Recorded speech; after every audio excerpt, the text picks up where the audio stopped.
Hi friends, అందరూ ఎలా ఉన్నారు? ఈరోజు మనకి కాశీ యొక్క అదే బెనారస్ కాశీ అంటారు కదండీ! వారణాసి ఎళ్లి చూద్దాం రండి. అక్కడ అందమైన వ్యూ అండి ఇది. ఎర్లీ మార్నింగ్ వ్యూ అనేది చాలా బావుంటదండి.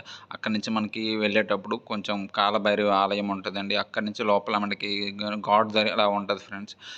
అంటే లైక్ తెలుగోళ్ళు జీవితంలో ఒక్కసారి వెళ్ళవలసిన ప్లేస్ అంటే కాశీ అని చెప్తారు ఫ్రెండ్స్. అక్కడ మనకి లైక్ చాలా చిన్న చిన్న గుడులు కూడా ఉంటాయి ఫ్రెండ్స్. ఫేమస్ అయినవి. అక్కడ నుంచి అన్నదానం కూడా చేస్తారు ఫ్రెండ్స్.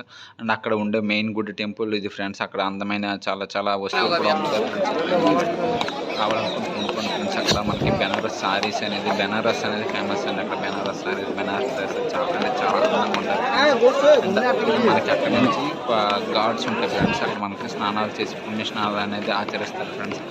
దాని తర్వాత మనకి ఈవినింగ్ అనేది మనకి ఆ గంగా హారతి ఉంటది ఫ్రెండ్స్. ఆ గంగా హారతిలో చాలా ఎక్కువ మంది క్రౌడీగా ఉంటది ఫ్రెండ్స్. చాలా మంది అటెండ్ అవుతారు అక్కడ. మనకి 6:30 నుంచి స్టార్ట్ అవుద్ది ఫ్రెండ్స్. మనకి నియర్లీ 7:30 ఆర్ 8 అవుద్ది ఫ్రెండ్స్. అక్కడి నుంచి చాలా అందంగా చేస్తారు ఫ్రెండ్స్. జీవితంలో ఒక్కసారైనా వెళ్లి చూడండి. అక్కడి నుంచి ఘాట్స్ కూడా చాలా ఘాట్స్ ఉంటాయి ఫ్రెండ్స్. అందులో ఇది ఒక ఘాట్ అండి. ఆ ఘాట్‌లో కూడా అక్కడ మనకి చాలా పడవలు కూడా ఉంటాయి ఫ్రెండ్స్. మనది మొత్తం బోట్ రైడింగ్ కూడా చేయొచ్చు. మీరు తక్కువ రూపాయలతో లైక్ షేరింగ్ బోట్ అయితే తక్కువ రూపాయలతో అయిపోద్ది ఫ్రెండ్స్. ఓకేనా? ఎప్పుడైనా వెళ్ళేటప్పుడు కూడా బోట్ రైడ్ కూడా చేయండి. అందులో మెయిన్‌గా టెంపుల్‌కి ఎంట్రన్స్ గేట్ నెంబర్ 2 అని చెప్తారు ఫ్రెండ్స్ ఇది. ఇది లోపల ఉండే చిన్న చిన్న టెంపుల్స్ అండి లోపల ఉండేది. అక్కడి నుంచి మనం వెళ్ళాలనుకుంటే వెళ్ళండి friends. Thank you so much. Please subscribe my channel friends.